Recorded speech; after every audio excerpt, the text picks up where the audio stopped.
What's up, you guys? Sean Ross Sapp. It is August 25th, 2021. This is the Fightful post AEW Dynamite review. Make sure you leave a thumbs up, you subscribe, tap that bell for notifications. It really helps. I dropped an interview with Sheamus, former world champion, on youtube.com/Fightful on Tuesday. And how about we give you one with Drew McIntyre this weekend? We've got plenty of them coming. Did a lot of work in Las Vegas, but we're back home now. We're here talking AEW Dynamite. Make sure you show us some love with that thumbs up, or you can donate a super chat. I mean, I'd rather you do both. Leave the thumbs up. It's free, but donate a super chat and get your question or statement read on the air. We have somebody who's collecting them in the back end, and they will apply it to the segment in which it should go to. We've got Alex Pawlowski here, who, my God, we've got him on the CM Punk schedule. It's like he had that reduced schedule for so long, and now we got him stepping it up and filling in and all this stuff. Yeah, my God, Alex. Yeah, no, I was one of the, what do they call a lazy part-timer, a part-time bastard. We was a lot of things that but now I'm back. Like I signed on the dotted line, and now you got me back full time. So now I guess you're going to use me. That's the thing. Oh, you don't have a limit how many dates on your. Well, now you're working house shows, buddy. You're going on exactly. Alex will be doing our all-out post show. I think it's with Kate. I don't even know at this point. But Kate did join Alex on Sour Graps last night for the funeral of NXT. And we got Robert DeFelice. Robert will be filling in for me on next week's post Dynamite and Rampage show. Right. I'm trying to keep track of all this stuff because there were times, like, I think I promoted you for a Friday show. It was actually Joel. Like, I should probably get my shit in order, but here we are. Look, I'm just trying to work my way into a lazy part-time schedule, but I'll make it. Not the plan I have for you, pal. Well, guys, get in those super chats. This was an episode of AEW Dynamite. Quite frankly, outside of the CM Punk stuff, I thought it was one of the more missable episodes of AEW Dynamite, maybe that I've seen. I thought there were a lot of matches that, quite frankly, could have been shorter squash matches. The CM Punk thing was the thing I look at, Alex, and I was like, well, I'm glad I saw that. But if anybody told me, hey, you know what? I watched this on YouTube the next day, the clips, I'd be like, well, you didn't miss a lot. Yeah, no, the Punk thing was great. You knew, I think you realized that, like, they know what they've got in Punk. So they could just basically build an entire episode around, hey, he's going to come out and talk for 4 minutes, and everyone will feel like they got their money's worth. I don't know how long that's going to last. No. But for now, first ever Dynamite, he comes out. I thought gives a perfect promo with a tease that we'll talk about, I'm sure. But everything else, yeah, you're right. I looked at the card and I was like, well, I'm excited for that tag match in the tournament. Yes. That'll be fun. There's stakes to it, yeah. And it was a good match. But everything else felt like stuff that might have been on Dark. Like, honestly, yes. And then they said, we're going to put the Malakai Black squash match in the main event. And I worked myself into a shoot saying there's going to be some major return or a nod to somebody who's coming in who they can't say quite yet, but will be soon, a la, Buddy Matthews or something, whatever it is. And no, just nothing. It's disappointing. Robert, one of the benefits is, well, even though I watched this and I was like, man, I could have missed it, I wasn't like, man, I wish I would have done something else for those 2 hours. It was like, okay, it was fine, but I wouldn't be excited to watch Dynamite every week if every show were like this. Yeah, but that's the beauty of this show, is I say it every week. Unlike Raw, you feel like, okay, that went by quick and it wasn't offensive. But yeah, it definitely felt like it could have been a little hotter, considering they were coming out of a show where CM Punk debuted and they did record numbers. Well, we got plenty of super chats already. Some Stupid Punk says there are still people not subscribed to Fightful. I tell you what, my friend, there are far fewer now than there were about a month ago. And Alex sees that back end of Select. He knows that to be true. It's been a great month for us. And as a result, it's opened up a lot more work for people. So we appreciate it. Intangible One says, Robert looking 10 years younger. Look at that. Yeah. Look at that. Yes, I am. And what can you do? Andrew says, are AEW planning on doing shows in the UK? Not at the moment. They got to sort out this whole pandemic issue right now. Caleb says, SRS and everyone at Fightful, keep up the great work. The tease from Punk is what we all needed. I love it. Yeah, that was great, and we will definitely get to that. Tyler Center says, do I drop an amount of money to buy tickets for the Orlando Dynamite, or do I be responsible with my money? Tickets are not that expensive for AEW. They're very cost effective, and it's almost always worth going to it. Now, I think if I were in a live audience and I saw CM Punk tonight, I'd probably feel satisfied, but I think they're going to be all right. I think it's going to be an okay show. But we have Ricardo saying that was a great fast-passing show, but Joey Bag of Donuts says one of the more meh episodes of Dynamite in a while. Nerd Guru saying it was fine, just fine. I don't know why they chose to main event with that, but sometimes you swing and miss. The Codyverse still kind of sucks. Anakin says it's like one of the first just fine episodes since the Friday eps. Yeah, they've been on a hot streak since the Friday shows were off, and this was just like, not how I think you should have followed up CM Punk. Sean says the 2 Miami shows they announced tonight as on sale starting list are on Ticketmaster, AEW Tix, or the venue website. Did they make a mistake? No, they didn't. But I'm sure that they'll rectify that very soon. Six Fingers says mediocre Dynamites are so infrequent. Small price to pay. Very small, I think. I would imagine they'll probably hear the criticism and come back with fire next week. But we started with Orange Cassidy and Matt Hardy, Robert. I thought this was fun as hell. I thought this is one of my favorite things on the show. This proves why crowds are necessary, because without a crowd, this match is meaningless. And Matt Hardy did the delete stuff and was about as over with that as he's been in more than a year. Orange Cassidy's great. I saw a lot of people on Twitter saying Rebby Hardy was going to come for him for taking that money. And this is just a lot of fun. Yeah, there were the kick delete trades, which I thought were a lot of fun. Matt Hardy reaching his hands into his pockets, bringing out money was great. And then Orange Cassidy grabbing it and then putting it in his pocket. This was simple, effective. It shows you how versatile a Matt Hardy is, Alex, because I think this is the kind of match that you would want to see Matt Hardy have with Orange Cassidy, I think. Oh, absolutely. Yeah, I thought it was great. And it was the perfect choice to start the night off with it because the crowd was hot. They were there to see CM Punk. They were totally into it. By the middle of the second hour, right around the time the Gunn Club was in there with QT Marshall, like they were done. Like, and that's too bad because, like, I think they got themselves all wound up for Punk. But this slot was perfect for this match because they were in it. Like the trading of the chants with the delete that thing was they were ready for it, and I was really excited to see that.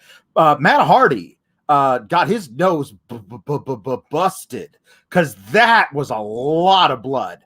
Orange Cassidy had so much blood on his jeans. I was like, you don't want to put your hands in that, man. You should probably do some sanitizing with that, I would think. Yeah. I got lost for a second. My apologies. My connection crapped out for a brief second. Matt was busted open. Yeah. I feel like they should have like those jeans that Orange Cassidy was wearing on display at like a fan fest or something. Like, because they had blood all over them. Yes. This was harmless, fun stuff. I thought this was a really, really good segment. We've got Flow Pro for show says, relax, fellas. They plant seed, which bloom in awesome payoffs. How much those belts run? Why is it when we say this was a mediocre show? And now I thank you for sending in money and all that stuff. But you just say AEW is a mediocre show, and it's, hey, relax, pal. The show wasn't that good to us. It's okay. You can think it was. As we always say, like, Dynamite is uniformly great. So maybe we're grading it on a curve. Like, like this would be a fantastic episode of Raw. Yeah. Like if everything on Raw is just decent, that's a good episode of Raw. Usually there's some stinkers, but this, I mean, this is a 5.5 out of 10 at worst episode of Dynamite. But like there are lots of 1 and 2s out of 10 that I watch of Raw, man. Yeah. I don't know how much the belts are. Sorry, Robert. What were you saying? No, it's just the truth. Like, if we say everything is great, then we're on the payroll, apparently. But if we even say it's slightly mediocre, apparently we're being too harsh. It's very weird. Hey. Let me talk. One of those. Andrade versus Pac sounds amazing, says Daniel R. Oh, it does. It sounds a lot better than a lot of that AEW All Out card, which has a rematch, a star from Japan that nobody asked to come over, and a Tall Paul match. We'll talk about that. Nerd Guru says, thoughts and prayers for Pat McAfee. Hope he's back soon. I do too, because he's really, really great. Caleb Maldonado says, SRS and everyone at Fightful, keep up the great work as always. Well, never mind. I already read that and actually sent it to our mod to put it somewhere else, but there it is. Alicia Ellis says, my brain tells me that, that belongs somewhere else as well. So we'll move on to DKC Return, saying it felt like a showcase episode. I watched it with a non-fan, and they liked a lot of the people they wanted her to like. So, hey. Yeah, that was it did seem like that. Yeah, it was a basic standard episode where it was like, hey, this is wrestling. I wonder if they were wondering if they were gonna they weren't kind of do too much because there might be getting a lot of people watching Dynamite for the first time because of Punk. So here's just basically what we do here, as opposed to we're really deep into this feud. Here's a bunch of lore and all this kind of stuff. It was just this is professional wrestling for people who haven't watched in a while. Mikey T says, smooth Robert for the win. Well, after the first match, we got Jericho speaking. He comes out, he gets a great ovation. He says he's done a lot of stuff like the light tubes and going through glass and all that stuff. And he calls out MJF. He challenges MJF to another match. And Robert, for months, I was like, I'm afraid Jericho's going to beat MJF. I'm afraid Jericho's going to beat MJF. Seems like we might be heading that way. I was so happy when MJF beat Jericho. I was like, okay, good that they made the right decision. We can move on. Maybe MJF will fight somebody else, somebody that we hear is coming in.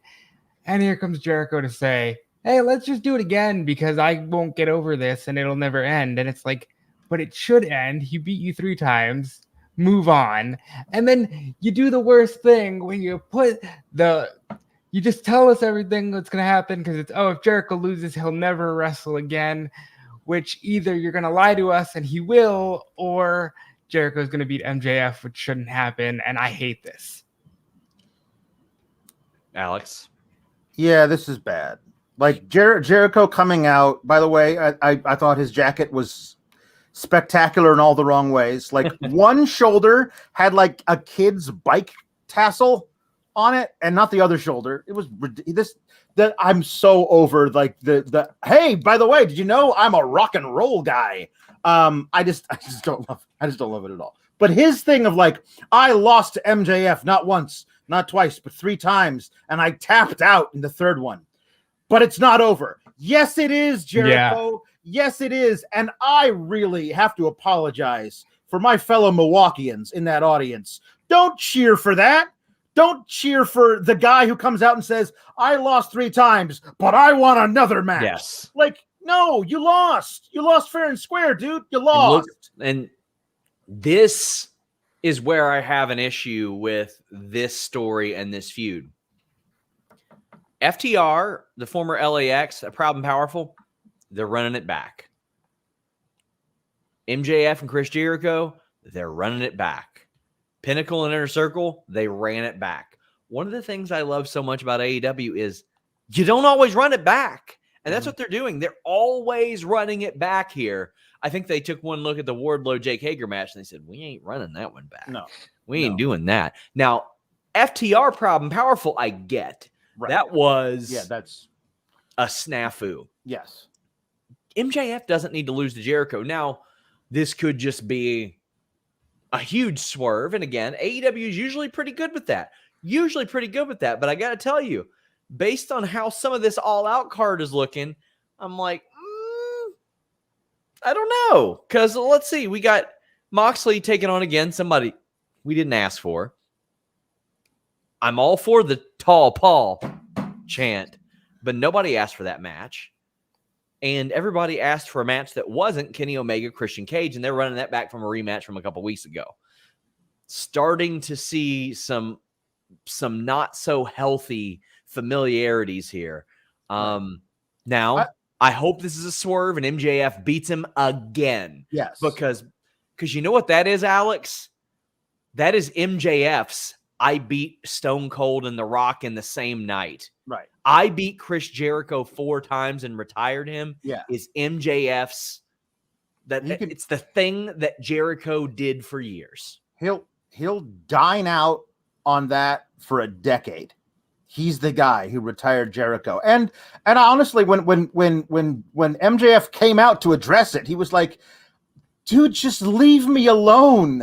I told myself after I beat you for the 3rd time that I was never going to wrestle you again. Yeah. But here's an offer I don't think I can refuse. To be the one who made you go away forever. Mm-hmm. I think I'd like to be that person. But here's the thing for me. Jericho did say, I'll never wrestle in AEW again. Which means maybe he will never wrestle in AEW again, but he'll allow himself to do like New Japan stuff if he wants, or maybe have that one like Lance Storm match somewhere in Canada that like is somewhere else, like it's just like this thing that like that's my last match or whatever. But also the choice of because I want him to retire so bad, but he sucks so hard on commentary. Like, do I have to pick one? Can't he just go away entirely? Because he's so terrible on commentary on Rampage, just screeching everything in the middle of. It really feels like somebody got in his ear like halfway through that first show and was like, "You got to tone it down." Yeah, he got better. Let's see what he is on Friday. There are little things, Robert, you can tell that commentary gets in their ear. Like if you listen to the CM Punk. If you watch his return, you'll hear somebody going, and it's like somebody got in there and said, "Stop fucking clapping, please." Yeah. Or turn your mic off. Yeah. Let's stop the presses real quick. Crispy325 says, SRS, most handsome man in wrestling journalism. Thanks for all you do. Much love and appreciation. Robert, your thoughts? Well, I wasted time shaving my face, clearly. Go ahead, Sean. Just go ahead. Alex, what are your thoughts on this? This person donated a lot, a pretty heavy super chat, so I want to make sure they get all the attention and love they deserve. Well, I know I'm an analyst and a commentator, so I'm the most handsome man in that saying you to be the most handsome journalist, because I am definitely not a real journalism at all. Oh my God. Thank you very much for this super chat. Six Finger says, maybe Jericho sees a healthy roster and moves out of the way. Yeah. I mean, I was told months ago he was being phased into commentary. It's one of those things I didn't report because I was like, man, so much can change. And he seems like the kind of guy that'd be like, no, I'm not, you mark. And then, Look, he said he'll never tell you when he's done. And I believe him more there than thinking, oh, well, this is a setup for him to retire. I think, and this is me just digging way into the weeds, but if MJF loses here, that means he hasn't won at All Out, which means next year he's got to win it, and he wins the big one. Nerd Guru says, do you and Denise have a response to the gauntlet being thrown down by Calix last night? Okay, to which in the reply, in the comments, I instinctively said this because I'm not used to this. Oh, wait. Okay. Yeah, no, last night, the dream team of Alex and Kate was dubbed Kalex. And then somebody said that there needs to be a mixed tag match between you and Denise and me and Kate. I'm pretty sure I'm allergic to Kalex, whatever that is. I am a Lucha says, here's see Pawlowski talk all that smoke to the Dong Lord's face about beating him in the ring and hiding behind Denise and whatnot. Get him SRS. This is the most WWE thing. You do a show where you crap on WWE twice a week on Fightful Select, but you're trying to get me and Denise to do this "Can we coexist" gimmick? I said, Kate and I agreed. We have an advantage because "Can they even coexist" is made for you and Denise. I'm going to coexist with you two better than I do my partner. What are you talking about? Ian Hunter said, think to avoid another rematch, Bucks get involved in tag team final for double DQ, and a cage match is a 3-way. Well, let's talk about that tag team tournament match.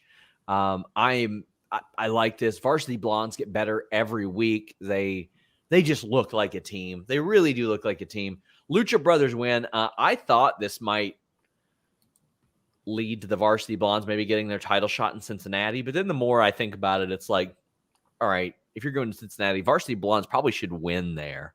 Yeah. They should probably just win a tag team match in Brian Pillman's hometown. This was good stuff. It was a lot different. Like you had Brian Pillman trading super kicks with Penta. You're starting to see, I mean, he did like a running Hurricane Rana, running head scissors, whatever the hell you want to call it. People will give me shit. Like, it was actually not a Frankenstein, right? It was running. Well, it was what it was, and it looked impressive.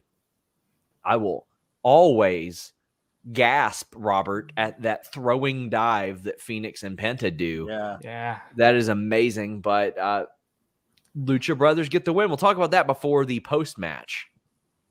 Phoenix and Penta are great, and they deserve to be put against the best in the world. Varsity Blondes get better every week, and they're a really good TV tag team.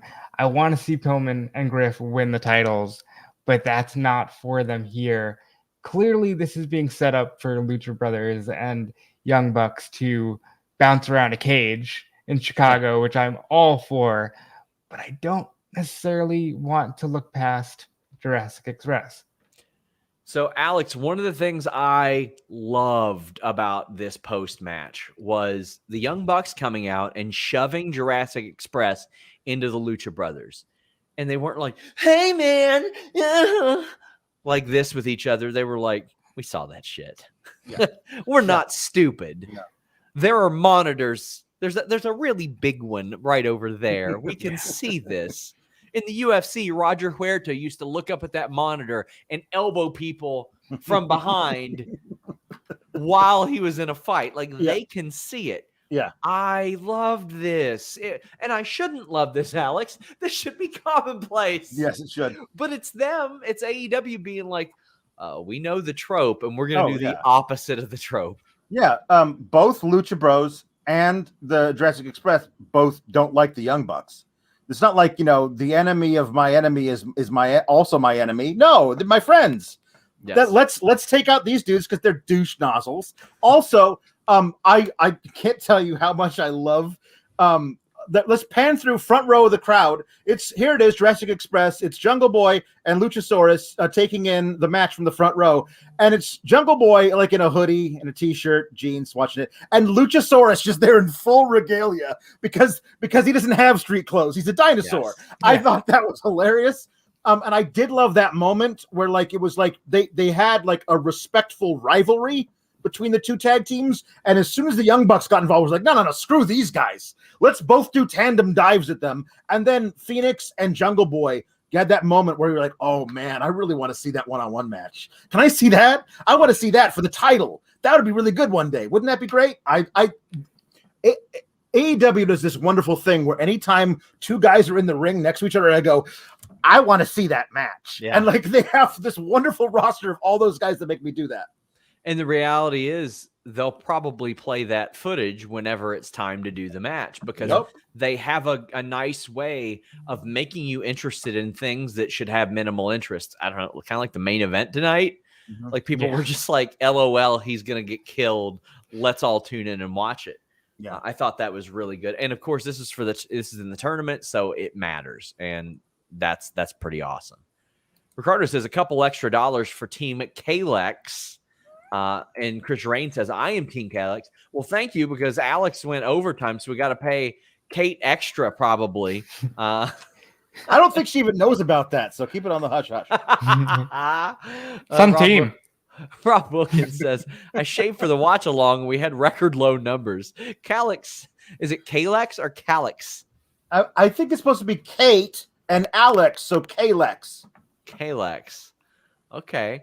Kalex sounds like a medication you don't want to buy at the store in front of a cashier. I wish I had a Blue Chew segue tonight. Alicia Ellis says, here's some money for putting up with my constant DMs, Sean. I mean, I get probably 100 a day, so no big deal. I Am Lucha says, Team Hollywood Dong Lords. You know what? Pretty cool. J.K. Schwal says, still in the arena, and yeah, you weren't wrong about the AEW atmosphere for shows. Unbelievably fun. It is. Even for shows like this, everybody wants everything to succeed. Yep. I Am Here says, do you want to Giannis? Giannis, yeah. Giannis, somebody yelled at me for saying Giannis. Just appeared at AEW Dynamite and held the title. That's what you want, Alex. Yeah. That's what you want if you're AEW. Yeah, no, he's Brewers owner. Yeah. Giannis. Yeah, he's there with his brother, also champion, and they're there. They got the full treatment, man. Tony Khan's out there with him, and they're holding up the thing. It's perfect. I love it. I mean, they were down 4-1. The Brewers, in which he owns, were down 4-1. He shows up in the 7th inning. Yep. And they rally back to victory. That's right. Hate it. Hate it. I thought the Reds were going to pick up 3 this week. Nope. 813 Car Guy says Team Kalex would win. Denise would pull a Lashley and walk out on SRS. The Dong Lord and the Dump Lord, says Cliff Beard. Hey, keep these super chats rolling. We don't usually get any of these playful super chats during AEW. People are actually talking about wrestling on the show. But more on the Jericho thing. Chris Brown says it feels like the last stop for Jericho on the farewell tour. The exacting phrase of never wrestle in AEW specifically was telling to me. No. I mean, I think there are enough matches for him to kind of pull out in AEW. Scott says, just me, or do Pinnacle feel dead already? I wouldn't say dead, but FTR haven't been there for like a month. They've been out. People just don't care about Sean Spears to that level. And Wardlow is more silent. It's MJF holding down the fort right now. Listen, you will never be able to convince me that it was the right decision to have the Inner Circle go over the Pinnacle in that Stampede match, because the Inner Circle have basically been broke up since anyway. Yes. So break them up and make the Pinnacle into an absolute unit who never go anywhere without the rest of them. And they always have each other's back. And they are, even if they don't hold the title, whoever's got a title has got to watch out for those guys, because there's 5 of them. Like, that is they make them into the heel stable of AEW. And instead, it feels like we can't get past it unless Jericho lets us, because MJF is going to be stuck doing the Jericho stuff. And so, like, it just doesn't. It's too bad. But I will say that I'm very happy that the damage to Cash Wheeler's forearm isn't worse. But it is scary. He has nerve damage is not good. That is legitimate, by the way. That's an actual thing. He's had trouble. Like, there was some concern about, quite frankly, it firing off, as they mentioned. That's rough. And I'm glad to see them on their way back. Man, Dax and Cash can cut a promo. And I mean, an old school style. We're going to fight you and we're going to win. And that matters to us promo. Like, basically, like, I don't know if we're going to be part-time or we got to go away, but we're going to get one more no matter what. And then Cash Wheeler doing the, like, where I'm from, you rub some dirt on it and get back in. And might I just add, Cash, I love you, buddy, but I'm not so sure that rubbing some dirt on an open wound is the best course of action. I'm not a doctor, but, you know. Man. Liam Daly says, first super chat, Sean, Robert, Alex, you guys rock. Decent show tonight. Do you think this is Jericho's last, or he will face Lance Storm eventually? I think he'll face Lance Storm eventually. I think that that agreement means something to them. Lance Storm told me he would do it, so I think so. Yeah. Marco Carmona says, we didn't need the final rematch for All Out, nor the Proud and Powerful FTR rematch next week. I'm watching behind the stream. Yeah, I think we did need Proud and Powerful FTR. We didn't get we still need that one. Nobody watched that and said, perfect. That what they deserved and needed was something like Best Friends and Proud and Powerful. Yeah. That's what that was worthy of. And hate that what happened in Charlotte because I know that had to have meant a lot to FTR. Yeah. As for All Out, yes, I agree. Cliff Beard says Jericho did say he wouldn't wrestle in AEW, so maybe he still has a few more matches in New Japan or even Impact as a part of a crossover. Yeah, Jericho's going to wrestle in AEW. I just don't see him losing this. And even if he did, I just see it as a way for him to go away and go on tour and then come back as, the returning hero or whatever. Yeah, and the reality is Don Callis isn't working in an executive role in Impact, so that in is not there for Jericho anymore. He's probably not like, I owed Scott D'Amore some favors or anything like that. Well, we saw a match that, it happened. It was the Gunn Club against the Factory, but Emily Cease, our good fellow Kentuckian, talks about what's important. Tall Paul. He has acknowledged this chant. He is a fan of this chant. He is. So, yes, let me reiterate. If you go to All Out and you do not chant Tall Paul, I will find you. And I will have a stern talking to with you. And then I will look you up on Facebook. I will go to the family tab. I will find out who your mother is. And after my 14-day ban from the platform is up, I will add her because right now I cannot. And you don't want to know where the conversation goes from there. Tall Paul. Colton Gunn is 18-0. Why is Colton Gunn 18-0, Robert? He don't miss. What can you say? He's too good, Sean. He is too good. I saw a lot of complaints all weekend. Why is there not another women's match on the card and this is on the card? It was just a vehicle for Tall Paul, who, by the way, has acknowledged this and is even calling himself that in interviews with Chris Van Vliet. So this is a thing. Tall Paul is now a thing. But yeah, Colton Gunn shouldn't be 18-0. I don't know what's going on there. Alex, Colton Gunn rolls up QT Marshall, who has a pay-per-view match next week. Yeah. No. So the only way is Tall Paul crushing QT. Yeah. I am so not interested in this match outside of Tall Paul. Yeah. Yes. No, it's good. You're gonna get it'll start with Marshall maybe ducking, running out of the ring or whatever for a little bit, getting back in. He'll try to kick to the knee, and then Paul throw him in the corner, do the big hand slap, maybe the KO punch, choke slam, and that's it. This doesn't need to be. I'm firm on this. This didn't need to be on Dynamite. This is not a Dynamite match. This is a middle of the card dark match. Yes, this shouldn't be on Dark Elevation. No, this should be the. I think main event of Dark is fair. Event of Dark is fair. Because Paul White's got to do commentary on Dark Elevation. Right. But you know what? Maybe it fits better on that show because he's already on commentary. Doing commentary. Yeah. Didn't need this. They keep trying to make fetch happen. Joshua Barker says, if you want your Paul to be tall, have some Kalex. Mikey T MMA show says, Tall Paul. Thank you very much. I am dead serious about that. And let me tell you, I'm not going to be the one at the venue to start that because I'll be credentialed. It would be unbecoming of me to do such.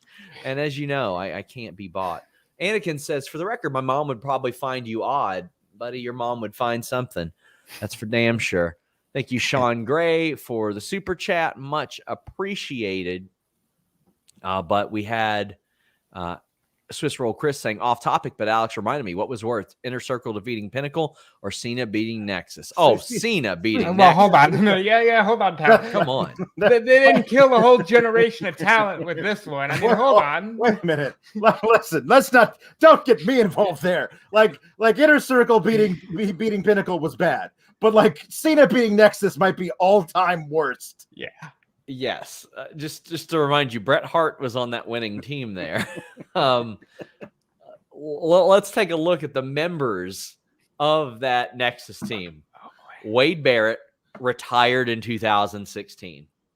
David Otunga retired around 2016.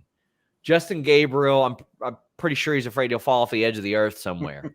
Michael Tarver, I had to transcribe a full 1 hour interview of his. So let me tell you, I'm not happy he got fired by WWE, because if he didn't, I wouldn't have had to do that.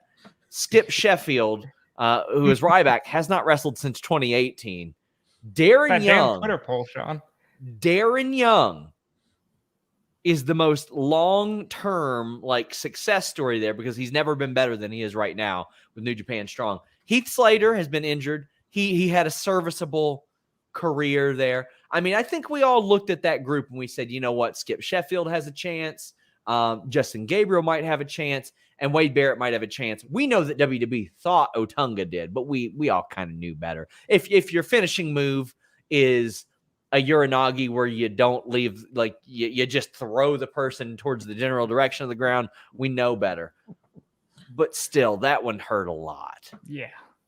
It was just what it meant. What it meant was basically we're headed toward a place where we don't build new stars, where we actively keep them down so we can build up the people who are currently stars or will be legends in the future. Yeah, no, It was the beginning of the end. Bucket Decal says, what if Paul White comes out as Captain Insano? It'd be great. Oh, that's an idea. Somebody says quarter hour ratings for QT, say otherwise. That's nice. Let me know when his segments start at the top of the quarter hour and end right at the bottom of the quarter hour, and I'll take those a little bit more seriously. I prefer the minute by minutes if they're available. We'll get to that one later, but we still got a bunch of super chats. Get them in if you want your question or statement read on the air. Hamp Condell says Romeo and Juliet's favorite fruit, cantaloupe.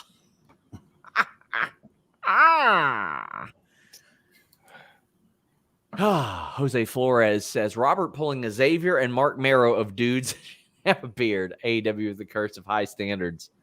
Love. Was I just compared to Johnny B. Bad? I'm sorry. That's not what I expected today. I mean, can you do? You can probably do a shooting star press. I believe you. I think I can. We have Crispy 325 saying big fan SRS. What was it like to be at SummerSlam in person? Well, we got set up at the very tip top where their media box is, their press box. It was nice. We had a bunch of monitors up there, which we saw in a 3-second delay. We could hear the commentary. We had catering. That was nice. It was pretty neat because nobody else did in the venue, apparently, based on what I heard. All the credit card machines were down. It was a very good experience. The Las Vegas experience was just awesome in general. It was a blast. I loved it a lot. But thank you again for the super chat. Sean Gray says, I heard Lulu Pencil was on the Tape Dark matches and came out with Emmy. Any truth to this? I think so, but I wasn't there. So there you go. Daniel R says it's like AEW thought Hangman Page would be the savior of All Out. Now that he's not on the show on there, the card looks bleak. No. So this is what I'm thinking as I look at this card. They're going, let's get as many familiar faces as we can to get people to go, oh, Punk's here, Christian's here. Yes. Oh, who's this Kenny Omega? In case you don't know. And then they'll hit you with, oh, wow, I'll stick around for Darby Allin. I'll stick around for MJF and whomever else may be on the card. Yeah, so we're about to talk about the Moxley thing, so let's talk about the 6-man tag there. I don't even know if we got any super chats on that at all. I have no idea. Yeah, I did. Ian Hunter said, a little weird building Punk versus Darby, yet keeps him going in this feud with 2.0 and Garcia.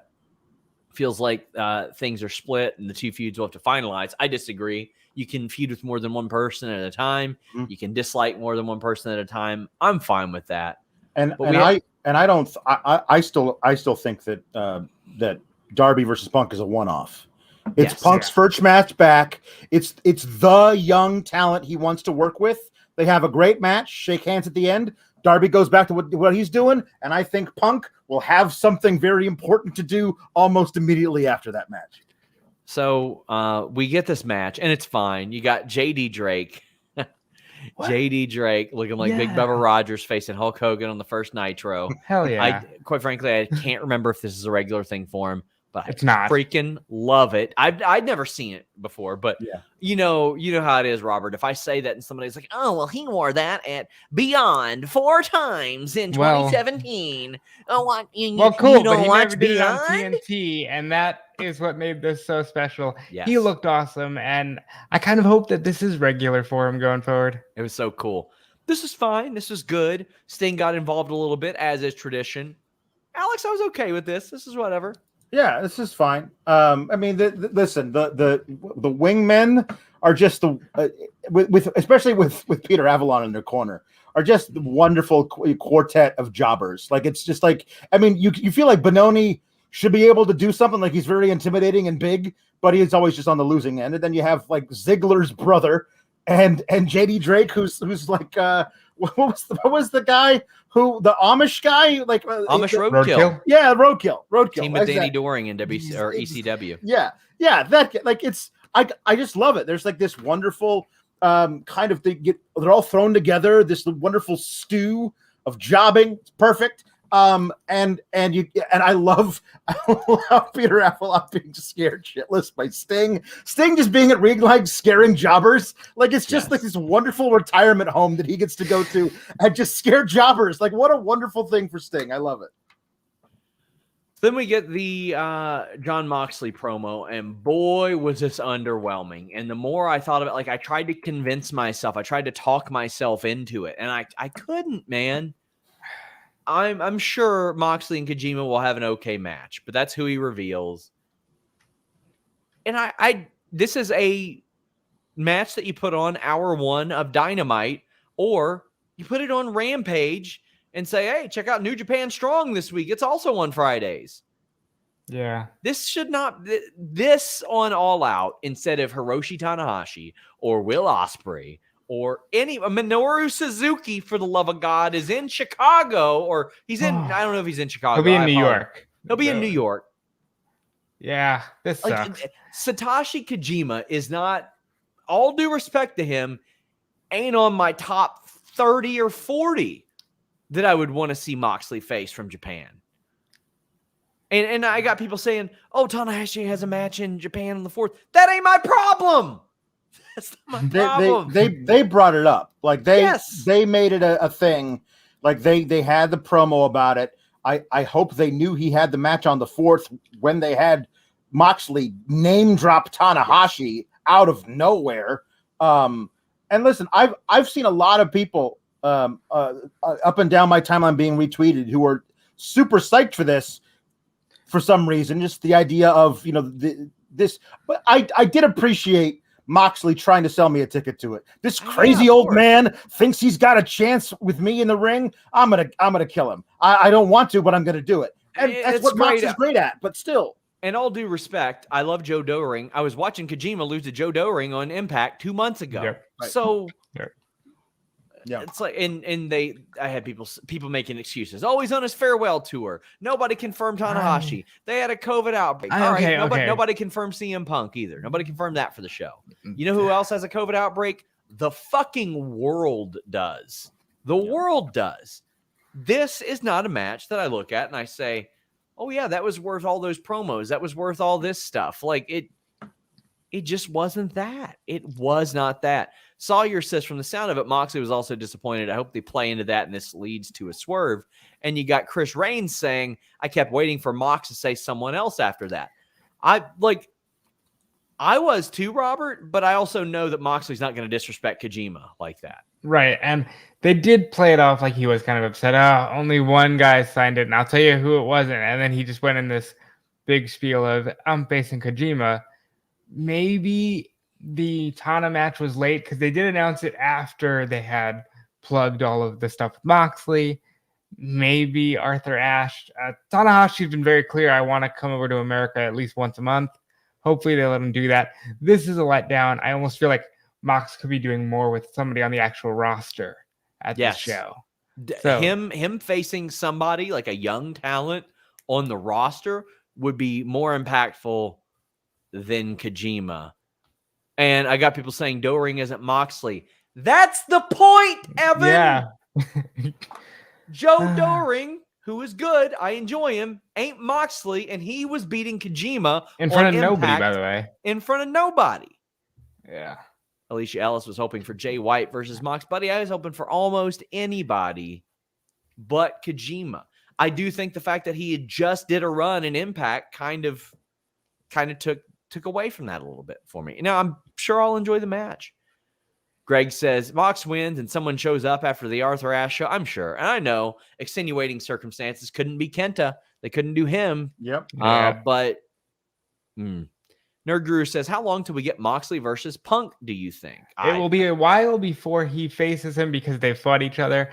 But they do always have the ace in the hole of, I never fought this version of you. I was hurt and unhappy. You were just starting out and you weren't John Moxley. Let's go.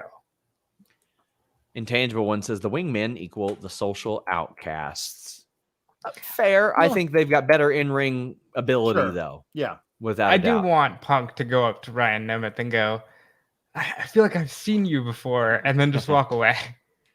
We got the Miro promo. He talks about dragging Eddie Kingston into deep waters. I like that he brought up the Fuego thing. Yeah. He was like, you know what? He's like, I forgive you. I forgive you.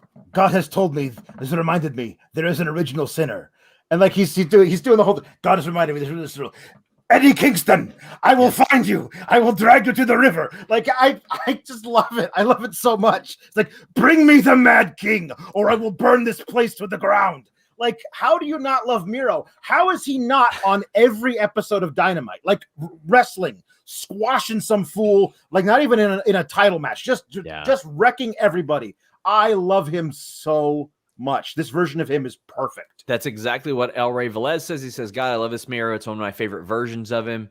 Robert, anything to add to this? This has become like a tradition where they get him over by just having him talk for 30 seconds. I like the promos a lot more than I would, okay, he's going to kill somebody this week. That gets old. The line that stuck out to me is, my wife will still love me because I'm the champion. We know for a fact, and they're not afraid of playing off WWE TV, Lana and Miro have had issues when he's not, killing everybody. So they can make this very easy to transition her into the company if he loses. And now it's, oh no, she's pissed at me. Yeah. Crispy 325 sends another nice super chat. Big thank you for all the donations. I really appreciate it. And says, did you leave Las Vegas with more or less cash in your pocket? Well, I actually didn't bring cash, and I didn't gamble at all. But I did buy dinner for Joel Pearl and Hannah, so significantly less. Significantly. And then the 3 people I've never met, including one I later find out nobody knew. By the way, very nice. I gotta hear the story of the stowaway at your dinner. I want to tell you this. Okay, so very nice fella. I got along with him great, but I'm going to meet Cher Delaware and Joel Pearl. Joel Pearl, who has no sense of direction whatsoever, and he's like, "Hey, we got somebody else with us." Well, there were somebody else's with them, and I didn't even realize. And Cher Delaware's hungry, so we're like, let's go out to eat. We go to this, I think it was an Italian. I can't remember what it was. But I'm like, I pick up the tab, and this person is like, we're one person down about 15 minutes later. And I'm like, hey, where'd he go? And they're like, oh, we don't know. We don't know him. He's been with us for like an hour. And I was like, what? It's like we were having full conversations with him. I liked him. He was very nice. He took a picture with me. That's awesome. He took a picture with me. Love it. And we picked up his tab. We picked up his meal because he ate with us. and I still don't know the guy's name. Very nice, though. Chris Rain says, give me all the Miro promos, and Alex doing Miro promos. Brian says, the nod to Dynamite, how much good you have to say for an episode we thought was just okay. Don't grade Raw on a curve. Kate is awesome. We don't. We don't grade Raw on a curve. We just say it's good for Raw, but it's still, buried accordingly. Bucephalus says, this super chat is just for being awesome. If I believed in a Zod, you'd be his favorite wrestling. So I don't know what that means, but I appreciate it. Hot dog. Backstage, we see Dark Order arguing amongst themselves, especially Evil Uno. And we've got 813 Car Guy saying, who will be the one to get Dark Order back on the same page? I think it'll be Paige and -1. Yeah. Negative. Yeah. Those will be the two. This was a natural progression of the story evolving, Robert. This was fair stuff. Yeah, this was. The infighting is a bit much, but they clearly have to stretch it for whenever Hangman is ready. I like the go stand in Silver's shadow, which is where you belong, which it's a bit of a dig, but obviously John Silver is one of the top stars of that group. Oh boy, I'll tell you what the highlight of this show was not. Red Velvet, Jamie Hayter. This was rough. This was not good for a number of reasons. Eloquent does point out the one good thing. The Jamie Hayter lariat was very, very good. Yeah, that was clothesline from hell type stuff. But Joshua brings up and says, not sure what happened with the Red Velvet moonsault, but if Hayter stays that stiff, I am a fan going forward. And Ryan Evans says Red Velvet may have gotten her bell rung or she blew up at the end. That may have been the most physical match she's been in and the longest one, too. Well, it was not a good one. And here's how I feel. One, she missed the moonsault by a mile. But you know what? Jamie Hayter didn't sell it. So should she hit the moonsault? Yeah, sure. But Hayter didn't sell it, so whatever. Sometimes you miss some stuff. That ain't my biggest problem with this. My biggest problem with this is Velvet's going to the end of the line. She's not getting a title shot for a long, long time. Yeah. So just have Jamie Hayter go over really, really strong. Have her go over. I mean, Hayter was really good in this match. It was those couple spots like where Velvet hit the ropes and I got somebody saying, Sean, you're crazy. Hayter was fire. Listen to the review, my man. Yeah. Listen to it. Her no selling that spot was fantastic, but there was a spot where the ropes didn't get hit, and then there were just some rough looking spots. There was a drop kick that missed. They were not on the same page at all, Alex. No, which is a shame because I've really enjoyed Red Velvet's work in other matches, and I really like the Jamie Hayter. She's got a really unique look for AEW, and she's big and strong, and she lays that shit in. I'm really excited for the inevitable. I'm done taking orders from you, Britt. Let's fight. I'm really excited for whenever the hell that happens. There's some really good stuff. As we said, the lariat looks really stiff. I like it. I was really worried about Red Velvet when she missed that moonsault. Like she landed all wrong on top of her head. And then Jamie Hayter said, well, you missed that moonsault. So here's what I'm going to do to you. I'm going to deliver like a huge clubbing blow, choke backbreaker, and then this huge lariat. I hope you don't have a concussion from landing on your own head because now you got a second one from me hitting you that hard with that lariat. Hey, it's professional wrestling. Mistakes happen. But that looked really bad for Red Velvet, the way that she landed on that moonsault. Hope she's okay. Robert, any thoughts on this? I think the idea was, well, we've been pushing Velvet. This is a chance to showcase Jamie against somebody we've been pushing. Clearly, they should have gone the route of Jamie just squashing her, but Jamie recovered nicely and did exactly what she needed to do. I am a big fan of where they're going with her. So we have Alicia Ellis saying thoughts on the women's battle royal on the buy-in and QT Paul on the main card. Could have swapped those. Yeah. So as of now, there are 12 women TBD. We got Red Velvet, Penelope Ford, Diamante, Tay Conti, Julia Hart, Big Swole, The Bunny, Thunder Rosa, and Nyla Rose. That's a pretty solid lineup so far for the Casino Battle Royal, especially when you got Swole, Rosa, Rose, and Conti, in there as well. I'm excited for that. I think we might be able to see some surprises, maybe more than one there. Yeah, that'd be nice. Which would be nice. That's one of the matches actually I'm looking most forward to because, quite frankly, look up and down this card. You got Moxley Kojima. Okay. You got QT Paul. Well, all right. That's just an exhibition.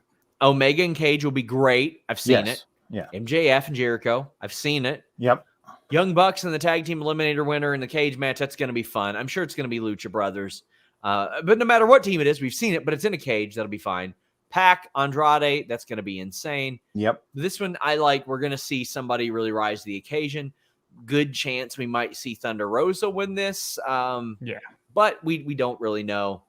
But I am excited. I feel like this is on the buy-in because hopefully QT and Tall Paul will be a minute and a half. Yes. And they got to put something with some length to it on the buy-in.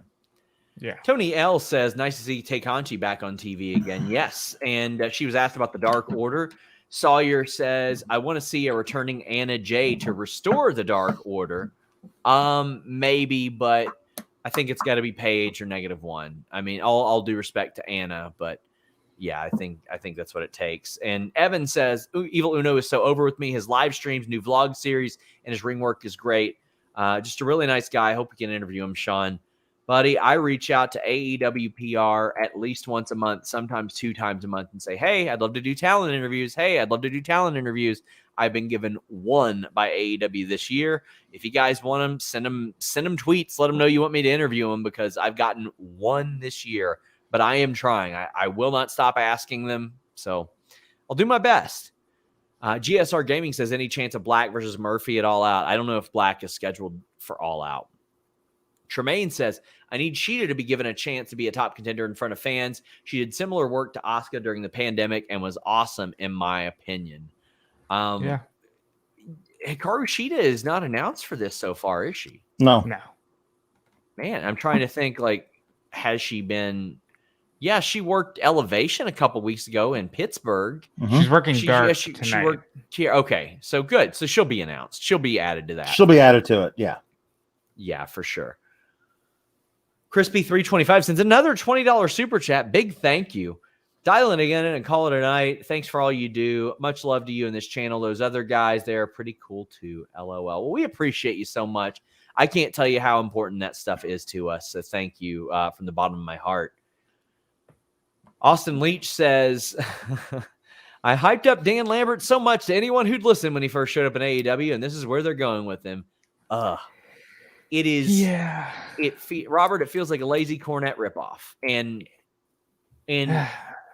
I'm sorry, but whether you like Cornette or not, you're not going to do his thing better than him. You're not. And it really feels like that's what they want. But again, if you're going to bring in Lambert, you got to bring in Tom Lawler. You got to bring in King Mo, Alex Kane. I know they're not playing nice with MLW right now, but can we make an exception here?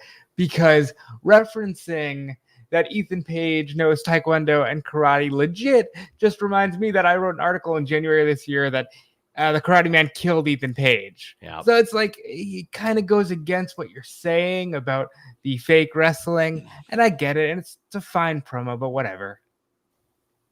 Alex, any thoughts on this? I mean, I appreciate that he's now like, okay, yes, I've joined forces with these 2 gentlemen. And he's like putting him over like, hey, former MMA fighter, double black belt. So it's like kind of the thing like I have actual fighters backing me. I would like to see Karate Man go to ATT and like them have him beat up MMA fighters. Yeah. And Dan Lambert is like, this is my guy. This is my guy. I'm a big fan of Ethan Page and Scorpio Sky, but specifically Ethan Page. I think that guy is a future multi-time AEW champion. Like he's really, really great. So if this gets him back on TV, since he hasn't been there since he got put in a coffin by Darby Allin, like I want to see him on my TV screen doing stuff. So if this is what it takes, fine. I'm glad it's him and not somebody else that I don't care about. But I'm not big on the Dan Lambert promos at all. Well, Scorpio Sky does have an MMA background. A lot of people don't realize that. I don't know if they mentioned it here. He competed. Yeah. Did they? Okay, yeah. When I hear that tone and it goes to millennials, and I'm like, oh, Jesus Christ. It's like cringe. By the way, Robert, we can hear you clickety clacking away. It's obnoxious.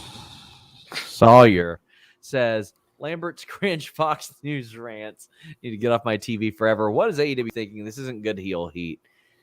It's just not for me. It's not for me. Tremaine says, funny how they need a Cornette type to make fun of Cornette. Smells of Young Bucks creative. I think you'd be surprised at how little about creative that they really contribute in that regard. Intangible One says, Jesus, Cash has posted pictures of the gash, and Luis posts a link as if I'm going to post that on our show. No way, Luis. Not a chance. Well, let's actually talk about the main event right now, because Brock Anderson gets out to the ring at about 9:56, so you know this one ain't lasting long. Very clear WWE called up Brock Lesnar because they found out that AEW had the real Brock in the main event of this week's show. Valob says, I expected to hear adrenaline in my soul, something Cody Rhodes after the main event. Flim Flam Mandrew says Brock should have died more. I agree. This should have been more of a brutal, savage, ass-whipping beatdown. Now, that being said, Anderson got color, whether he wanted to or not, and Arn got kicked in the head. I love Lee Johnson. I do. I think he's great. I think he's a big part of the future. To me, this is not how you finish this show. No. It is not how you finish this show. Ryan Martin says, I don't know what that ending was. Why would Arn block the black mass only to get kicked in the balls? Then Johnson coming out late, it fell flat. But on the bright side, Evan Wright says that his entrance rules, Malakai's. Alex, this was okay, but again, that finish, it's like, oh, really? Yeah, no, this was very disappointing because I had worked myself into a shoot that somebody was turning up or they were going to flash the 8:31 thing up on the screen, like it's Buddy Matthews coming, something. I thought maybe Cody Rhodes was going to run back with a chair or something, and they were going to run that back at All Out, add that to the card. I don't know what. Not that I would want it, but they were going to. It was going to be something. This wasn't like. I don't know if it was Arn's idea, but you can't block the black mass. You can't do one of those. Like, if anything, it should have broken his arm. Like God, and then the second one hits him. Not the kick to the balls. Like, no. And then I think what they're doing is Lee Johnson comes out, and Malakai leaves, and then next week they're going to add Malakai versus Lee Johnson to the card, and then Malakai is going to kick him in the face, and then Cody Rhodes is going to come back, or Dustin will come out and he's going to kick Dustin's ass the next time. Just so we can. I mean, I kind of was hoping that Malakai was done with the Cody thing when he went like. I'm just saying, like Cody and Malakai Black were not on the All Out poster whatsoever. Right. And as last I heard, I don't think Malakai Black was even scheduled for that episode or for All Out or the weekend or anything like that. Oh, this was just like, okay. I mean, I would have been better with just him brutalizing Brock Anderson and staring down Arn Anderson and just standing over him. Intangible One wants Black versus Dustin at All Out and a murder, Robert. That sounds fun. Yeah, and I think that's what we get. I think the overall payoff is Cody comes back, and I do think they're going to kind of run back the dog collar. I think he comes back and tries to get him in that and maybe neutralize the black mass that way. I don't think Arn Anderson should ever block a black mass. I get what they're going for. Oh, he's a wily old man. You're not going to get me with that twice, kid. But really, he should have just hurt his arm and kicked his head off, or kicked him in the other direction and said, I'm still going to get you. Just something. But no, ending with Lee Johnson on a night where it's like, oh my God, CM Punk is back. No disrespect to him. We're not ending the show talking about this segment. So I think that says enough. Should have put them all to sleep really quickly. And you know what? That wouldn't have been the worst thing for them, because then they could head over to their Helix sleep mattress. Oh my gosh. Let me tell you, my quality of sleep since I got back from Vegas, through the roof. I've been able to recover so much better. Helix Sleep, I use their mattresses. I love it. I took their quiz and I was matched with the Dusk Luxe mattress because I wanted something kind of in between soft and firm. They've got a quiz. It takes just 2 minutes to complete and matches your body type and sleep preferences to the perfect mattress for you. I don't know why you would buy a mattress that was made for somebody else. When you get Helix, you get a mattress that you know will be perfect for you. Everybody's unique, and Helix knows that. During the pandemic, I was in the market for a mattress, but I did not want to go to a mattress store. So I looked around, I found Helix Sleep, and I loved them so much. I hit them up and I was like, hey, I'd like to work with you guys. And they said, heck yeah. They've got mattresses that are great for cooling you down if you sleep hot. They got soft, medium, firm.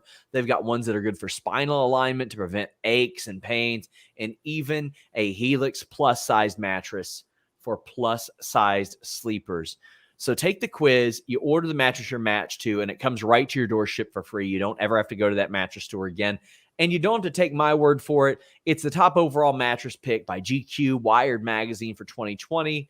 It's been recommended by a lot of leading chiropractors and doctors of sleep medicine as well. And when you go to helixsleep.com/Fightful, you can take that quiz, get the best night of sleep of your life, and offer up to $200 off all mattress orders and 2 free pillows for our listeners. That's helixsleep.com/Fightful. And if you're like, oh my gosh, oh no, that's a big risk. How about no risk? How about this? Not only do you get $200 off, 2 free pillows, it's shipped to your door for free, 10-year warranty, and you get to try it out for 100 nights risk-free. If you don't like it after those 100 nights or however many nights, they'll pick it up for you if you don't love it. They even have financing options and flexible payment plans, so that great night's sleep is never far away. It has changed my life. My quality of sleep is much better.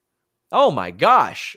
I've got Crispy sending another one saying, last message, I need to get a good night's sleep. SRS's velvety voice will hopefully put me to sleep. You guys are amazing. Thanks for creating this venue for your fans. Well, we appreciate you attending the venue. We just hope that while you're doing it, if you're getting ready to wrap up and go to sleep, you're using helixsleep.com/Fightful. And you know what?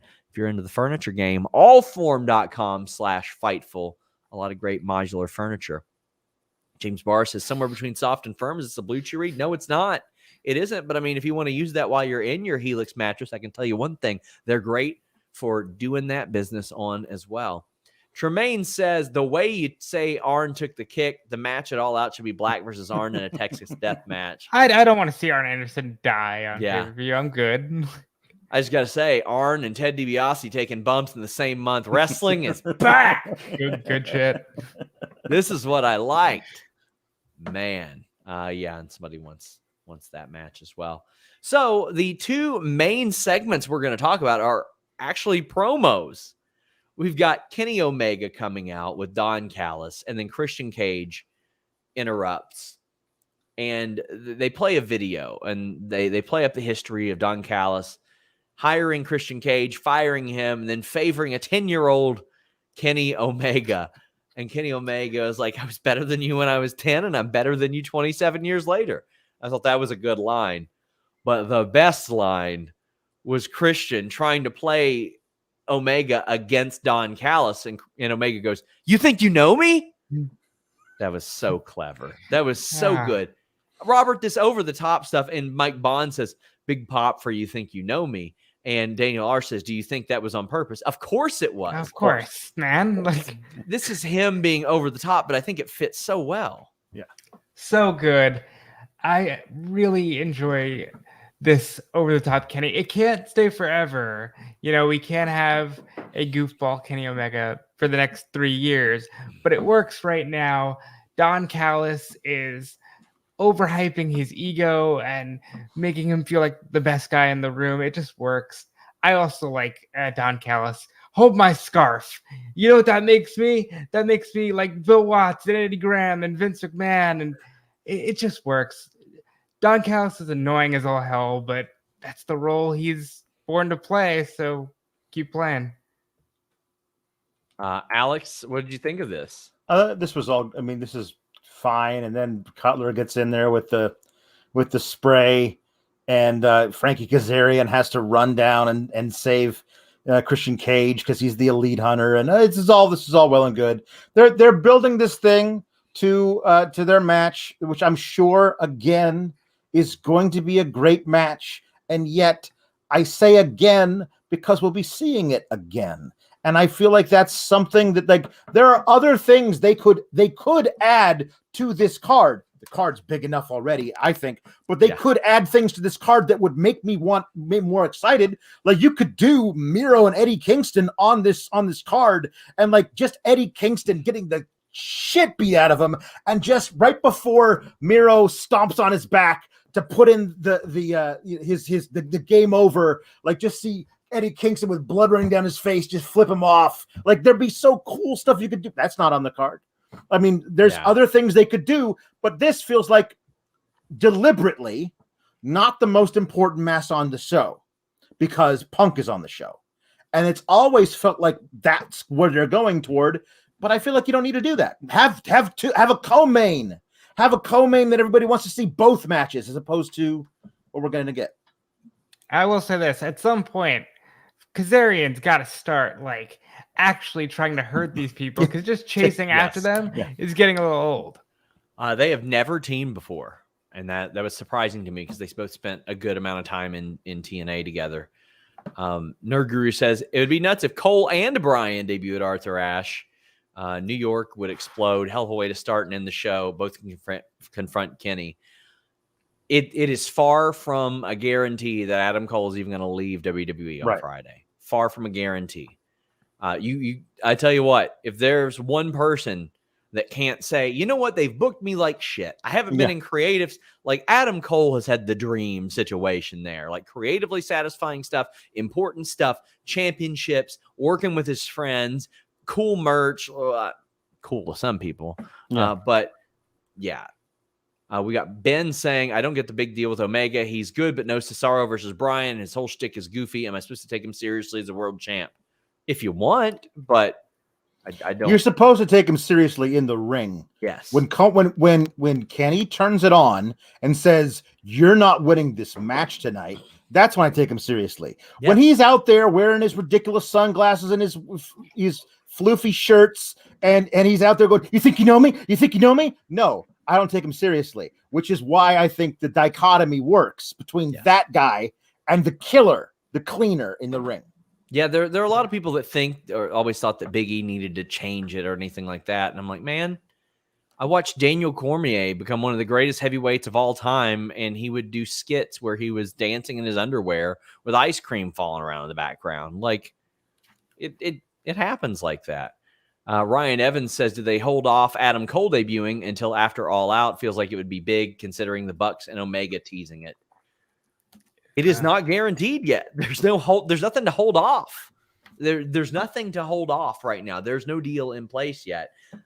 AEW is very specific about not contract tampering. Now, contract tampering within this realm, obviously there's some flexibility given who his girlfriend is, but there has not been an AEW offer officially made from what I understand.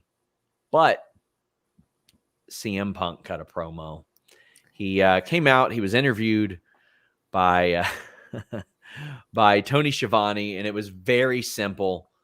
It was very to the point, and this is what everybody cared about, Robert. Yeah, this was the most fun you could possibly have. Punk is having the time of his life. Far be it from me. He seemed like he hated wrestling, and now it just feels like, okay, I hated where I was, and I needed to clear my mind, because he seems so happy and just so in love with life. And seeing him in the ring with Schiavone, really cool moment that you never think you'd see. So that was a lot of fun.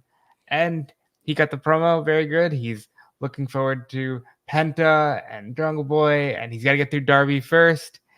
And then he said some other things. Yes. Dragon Master Adam says, terrible crowd tonight. Punk working for that pop. JJ Lee says the crowd was mid, and so was the show. Loved Punk, though. Crowd was okay. I mean, by WWE standards, it would have been really, really great, but that's not the situation. Alicia Ellis says, the only one surprised Punk and Darby didn't come out face to face, but their segments were back to back. Did that surprise you, Alex? I thought they might have done like a Punk leaving as Darby comes down for the match, considering they were back to back, and like they kind of pass shit on the ramp and do a little nod. But if you're not going to have them actually really interact, then keeping them separate is probably the way to go. I love this line that we have a super chat about. Chris Rain says, love the line where he said he was retiring the name Voice of the Voiceless because AEW has voices and people listen. Good. Well, then in that case, give more time to the women's division. Stop doing pointless matches. They stopped doing gang wars all the time. Yeah. We had somebody say, oh, well, why don't you ever talk about how they don't do gang wars? It's like, well, because I shouldn't have been talking about it in the first place. I shouldn't put them over for not running something in the ground. Like that should be a bare minimum. But yeah, absolutely. Now, the thing that everybody was talking about were the BW on CM Punk sneakers. Do you think he's talking about Bray Wyatt, Alex? I think he's trolling us in a lot of different ways, and I think it's great. He's very smart. I love Barry that Windham. Shit. Love that shit. Bishmack says, get the sense All Out is booked to appeal to fans coming back for Punk's return. White, Christian, Pac, Moxley, Miro, Jericho, all names people who stopped watching over the last 5 years will know. Yeah, I agree, but Moxley would have been facing somebody else if that were the case. Right. Because quite frankly, if it were to get fans like that back, they would have relied on another former WWE name or something like that instead of Kojima, all due respect. But during this promo, the crowd chants, yes, yes, yes. And Punk says, you know what? That's somebody else's shtick, and maybe you just have to be a little more patient before you get them. Bodyslam.net reported the day that I reported Punk was in talks that Daniel Bryan was en route. We've got James Barra says, weird question, but why not debut Danielson in Seattle? Well, James, I would imagine they want him to wrestle before 2022. So that's why I probably would do that. But this is what everybody was talking about, Robert. The awesome thing here is it wasn't even supposed to, like, it wasn't something he worked in. It was organic, and he just threw it out there. It was and perfect. Boom, we're off to the races. It's so much fun to think about CM Punk and Bryan Danielson in the same company after having been WWE headliners, and they didn't even belong there. Now they're in a place where they can dictate the pace. This is going to be a lot of fun when they both get there. Oh, man. Tons of super chats about this. Kyle says he loves Punk teasing Bryan without spoiling it. Well, Alex, I mean, I was pretty frank about this. Before I broke the CM Punk story, I was fearful of Fightful getting blackballed. Mm-hmm. Well, as it turns out, AEW didn't give a shit ultimately because they said as much on the post-show scrum. It being a poorly kept secret was a good thing. Yeah. The thing is, okay, but maybe it didn't show in the main event tonight, but AEW is, or in the Kojima thing, they're very good about teasing things and delivering. Mm-hmm. Alex. Yeah. The thing I loved so much about this is you could if you go back and watch it, because I went back and watched it like 3 times, you watch Punk's face as they're doing the yes chants. Like, does CM Punk still have it? He asks himself. And they go, yes, yes. And he gets this little smirk on his face. Like he's thinking it. And he's wondering, should I do it? Should I say the thing? And then he can't help himself. He knows he's not supposed to, but he's a little kid in a candy store and he can't help himself. And he does the line about somebody else's shtick. You guys will be a little bit more patient. And then you can see him go, oh, I might not have been able to. I probably shouldn't have said that. But okay, and anyway. Then he screams out, September 5th. So good. Like, this is what you're watching for. Yep. It sure is. Orlando says, now I know you can't tell Punk any spoilers. He'll tell anybody. I mean, I've been very transparent. The word of the talks that emerged from his side. So he was very excited. 813 Car Guy says Punk's shoe said AC last week. Just caught that. a lot of people are saying, oh, it's always Chicago, forever Chicago. And I was like, well, that's a new one to me, bud. Haven't exactly heard that one a bunch, and I'm not from there, but whatever. Negan Mox says Daniel Bryan to AEW confirmed. I mean, hey, maybe. I don't know. Maybe we're all out of excitement right now, but there's nothing deep I can dish on that. CM says, a mad Dynamite will always be better than a bad Raw, so I can't be mad. How do you guys think Daniel Bryanson debuts, and with who? That is a rib on me, because forever I kept accidentally saying Brian. I would say Daniel Bryanson. Daniel Bryanson. Mm-hmm. Oh, my gosh. But how do I think he debuts? I think he walks out and stares at somebody and does yes, yes, yes repeatedly. I think that's how it is. How do you all think?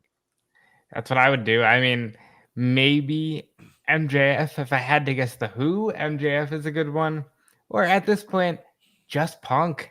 When's the last time they were in the same ring together? Maybe it's just CM Punk. My God. Orlando Orrego says, I loved AEW tonight, but tonight was a May show. Or I loved AEW, but tonight is a May show. At least they're setting matches up for All Out. This was a missable show to me. I really do think so. Mm-hmm. Yeah. Sawyer says, will the dorks who complain about the press spoiling debut be mad at Punk now? Will Punk be mad at Punk now? That's the question I have. Yeah. Oblivious Kyrie says, when Daniel B lands, there will be no competition. Alicia says she didn't notice the AC on Punk's shoes Friday. Mike Bond says, will CM Punk block CM Punk for breaking wrestling news? Shout out for Cassidy taking his well-deserved victory lap on Twitter tonight. Yes, Cassidy and Body Slam. I mean, it's never for sure until they show up, but they have been doing good work, and I think they should be credentialed for shows. I think they should be there. They do good work. I think it was bullshit that one of their writers was kicked out of the NXT thing a couple nights ago. I thought it was ridiculous. Caleb says, SRS and everyone at Fightful, keep up the great work. The tease from Punk is all what we needed. That's the most super chatted thing, is the tease. Mm-hmm. The tease. And I love it. But the thing I love about the most is that it wasn't part of it at all. It was just a thing he thought of in the moment, knew he probably wasn't supposed to do it, but did it anyway. And that's what made it special, because again, the thing I always talk about is there's a connection from the performer to the fans and back to the performer that is unrivaled anywhere else with live performance. And he got a cue from the audience that he didn't know he was going to get when he walked out there, and he couldn't help himself. It was just magic. And he posted on his Instagram story a zoomed-in picture of him shaking Daniel Bryan Danielson's hand at in Ring of Honor. Yep. Ian thinks if Cole comes, he could cost the Bucks it all out. Buddy, there are an infinite amount of possibilities with that guy.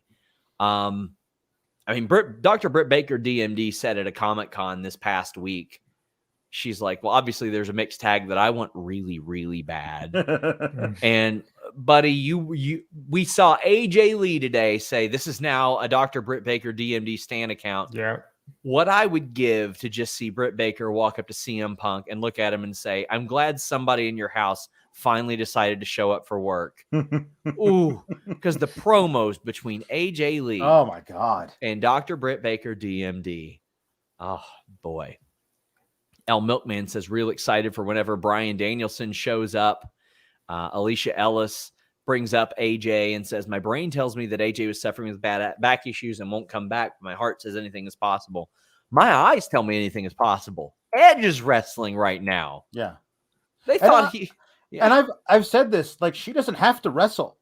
She could be an amazing manager. Oh, like, boy. Replace Vicky Guerrero with AJ Lee and see what Nyla Rose can become with AJ talking for her. Robert, she was the most interesting character when she was like the involved with everybody on the roster. She was the most interesting aspect of Raw at that point.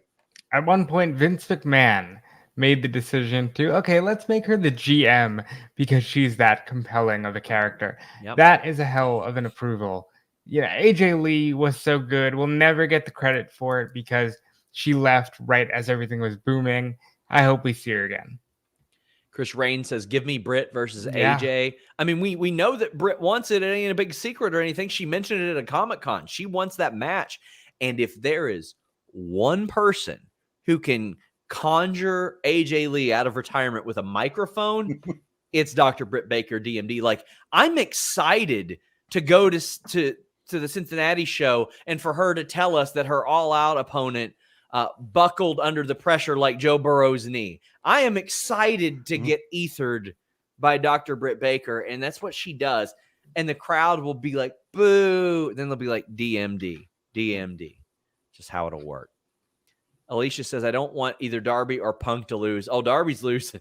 Darby ain't winning that one. Yeah. Oh, man. We got Kyle saying, if AEW get Bryan, how much is that a loss for WWE not keeping Bryan? That's a huge loss to me. Yeah. This is the guy, and I know all the eyes were on Sasha and Bianca. This is the guy that closed out Mania. This is one of the 3 people that closed out this year's WrestleMania. Yeah. How do you let that go? Yep. It is a huge loss.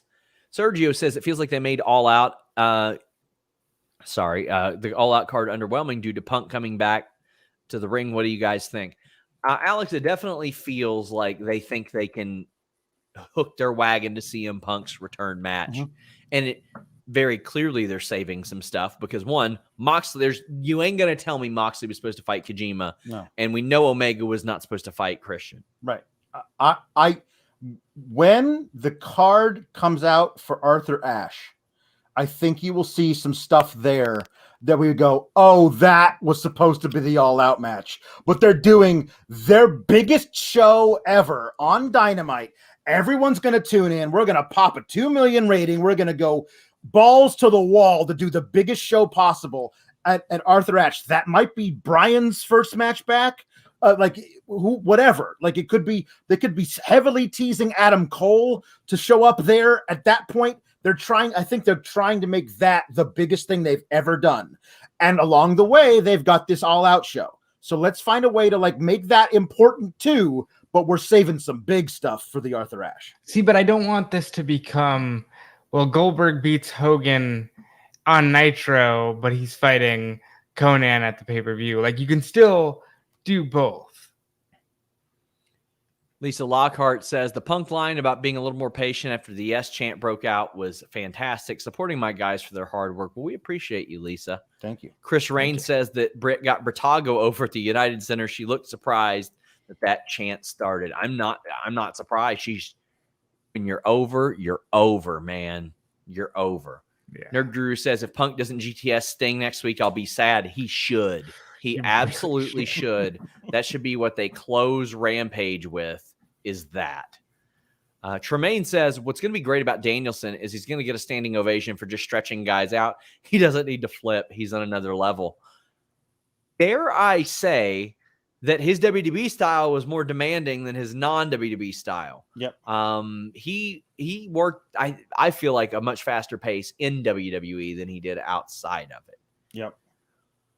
Chuck says, is Elevation going to be taped in Cincinnati? If so, I'll be chanting Tall Paul the whole 5 hours. Elevation, can't wait to see you there. I think so, but Rampage is supposed to be. So I don't know, but I would imagine so. Tremaine says, the sour graps guy really doesn't want Christian Omega. That takes a lot of apathy. Real diversity at Fightful. You guys are great. Well, now, hold on. Christian versus Omega. Christian versus Omega. On Rampage is one of my favorite TV matches of the year. I loved Christian versus Omega on the first Rampage, but I also saw it on the first Rampage. Yeah. If I had not seen that match, I'd be really excited to see Christian versus Omega and All Out. But I saw it like 2 weeks ago, and to me, that feels like it lessens it. I mean, come on. If you're gonna, I'm way more critical of a lot of other things than that. It was a good super chat. It really was. Trevor Dowd says the best thing about Miro's promo was the original Sin bit. Eddie got a contract after losing a TNT title match. Long-term storytelling. It is. It's so good. It's so good. Jack Murphy says, I wanted to talk about Tall Paul's great theme. Well, they need to cut the wheel, and it just needs to start with Tall Paul. Tall Paul. Oh, man. Ian Hunter said New Japan just posted Archer teaming with Suzuki September 26th. Hoping we can get them against Men of the Year. Page in the ring with Suzuki would be amazing. That's a match I didn't know that I needed, and now I want to see now it. I do, yeah. But you know what else I want to see? I want to see Alex Pawlowski and Sour Graphs. Oh, wait, I can twice a week on FightfulSelect.com. You know what else happens over at FightfulSelect.com? We post stuff today like backstage news on CM Punk's return, updates on Pete Dunne's WWE status, his contract. How about yesterday we posted a pretty big bit of information that was controversial because we were right about it. Adam Cole's contract, when that expires, a little bit of stuff there. An NXT name that had returned from injury, which you guys now know. We had some Raw plans the other night. We had Adam Cole updates all week long. Buddy, do I have more contract news for you guys? You guys are going to want to subscribe to FightfulSelect.com. Alex, tell them about Sour Graps. Twice a week on Fightful Select, I review once Raw, which is uniformly awful every week, and SmackDown, which usually has some good stuff on it. But overall, everything sucks on the Sour Grap show. It's a gimmick. Don't get mad at me. But on Tuesdays, now that NXT is in a new era, that Sour Grap show is in a new era because we have a new co-host, Kate Hensler, who was on the show last night and killed it. She killed it so hard. She was dressed for a funeral. That's how hard amazing. She killed it. She brought flowers. She brought flowers. Jesus, it was fantastic. She's amazing. She's a perfect co-host for it. And we had a lot of fun. NXT is going to be changing a lot over the next few months. Probably, I'm going to go out on a loop. Say a lot of us are not going to say are say not for the better. So it's perfect that I have somebody else with me who's a little bit of a sour grap and not as much as me to maybe even me out a bit. It's going to be a lot of fun. Robert, what do you get going on? I'm the poor bastard at Fightful that has to cover Monday Night Raw every Monday night. That's what I've got going on. I will say this week, not as many rematches. And next week already, not as many rematches. Yeah, so that is good. That is good. So we're getting better. But I do that every Monday. I, of course, do this show every Wednesday. And I'm here every day of the week, helping write the news, helping the great Jeremy Lambert. I will be dropping an interview Friday about a brand new wrestling game. And, of course, follow me on Twitter to see where else I'm talking into this microphone. Yeah, guys, shout out to FightfulGaming.com. We've got gaming news over there all the time. We broke the news on Saturday that WWE 2K22 would not be out this year. And then, that's of course, yeah. Tremaine says Giannis was at the Rampage taping. Giannis to AEW confirmed. Yeah, I think so. I think Giannis would eventually do that. Good. Sure. I mean, and good, because he is a legit megastar. That's a big get for them to have on their show. Yeah. Guys, thank you all so much. Please subscribe to FightfulSelect.com. You're going to want to. How about some Brock Lesnar news? How about some more contract news? A Fightful Select. See, listen to Robert. Robert's even like, because I haven't told him. And here's the thing, guys. Even if I'm not on some of these post shows coming up, I pass along some backstage notes to the hosts. So check it out, guys. Until next time,